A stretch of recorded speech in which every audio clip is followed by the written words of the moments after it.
Rome నగరం తగలబడుతుంటే చక్రవర్తి fiddle వాయిస్తున్నట్లు Tirumala Tarigonda Vengamamba complex లో అన్నప్రసాదం తినడానికి వీలు లేకుండా చాలా దారుణంగా నాసిరకంగా ఉందని భక్తులు అక్కడ సిబ్బందిని నిలదీస్తున్న వీడియో దేశవ్యాప్తంగా సోషల్ మీడియాలో వైరల్ అవుతుంటే టీటీడీలోని సకల శాఖల అధికారులు ఏం చేస్తున్నారని రాయలసీమ పోరాట సమితి కన్వీనర్ నవీన్ కుమార్ రెడ్డి ప్రశ్నించారు. వాస్తవాలను ప్రశ్నించినందుకు భక్తులపై కూడా కేసులు పెట్టేస్తారా అని నిలదీశారు. తిరుమల తిరుపతి దేవస్థానానికి జవహర్ రెడ్డి ఈవోగా పనిచేసి బదిలీ జరిగి దాదాపుగా సంవత్సరం కాలం పూర్తవుతున్నా రెగ్యులర్ ఎగ్జిక్యూటివ్ ఆఫీసర్ను నియమించకపోవడం ఏంటని శ్రీవారి భక్తులు సీఎం జగన్మోహన్ రెడ్డిని పదే పదే ప్రశ్నిస్తున్నా ఎందుకు మౌనంగా ఉంటున్నారని ప్రశ్నించారు.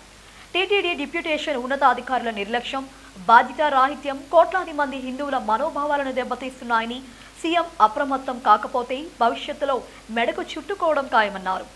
కలియుగ ప్రత్యక్ష దైవమైన తిరుమల శ్రీవారి దర్శనానికి సుదూర ప్రాంతాల నుంచి వచ్చే శ్రీవారి భక్తులు స్వామివారి దర్శనం తర్వాత అక్కడ ఉన్నటువంటి తరిగొండ వెంగమాంబ అన్నదాన కార్యక్రమంలో పాల్గొని అక్కడ భోంచేస్తే మహాభాగ్యంగా భావిస్తారండి. పవిత్ర ప్రసాదంగా అన్నప్రసాదాన్ని తరిగొండ వెంగమాంబ అన్నదాన సత్రంలో స్వీకరిస్తారు భక్తులంతా.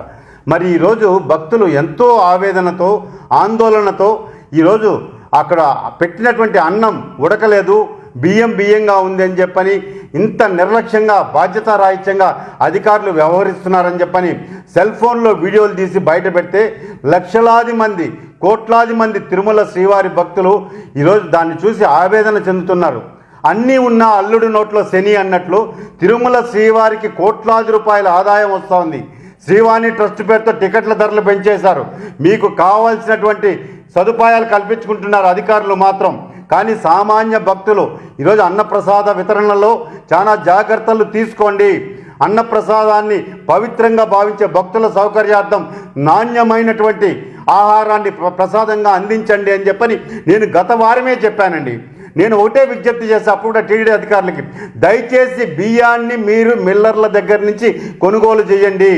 అదేవిధంగా ముడి సరుకుల్ని కూడా డైరెక్ట్ ఎక్కడైతే ఉత్పత్తి జరుగుతుందో అక్కడి నుంచి కొనుగోలు చేస్తే నాణ్యమైనటువంటి సరుకులు టీటీడీకి భక్తితో సమర్పించేదానికి మిల్లర్లంతా కూడా ముందుకొస్తారు.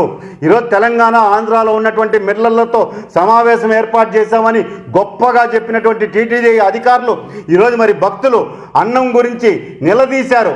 వాళ్ళకి సమాధానం చెప్పండి. అధికారులు ఎక్కడున్నారో ఎవరు కనపడడం లేదు.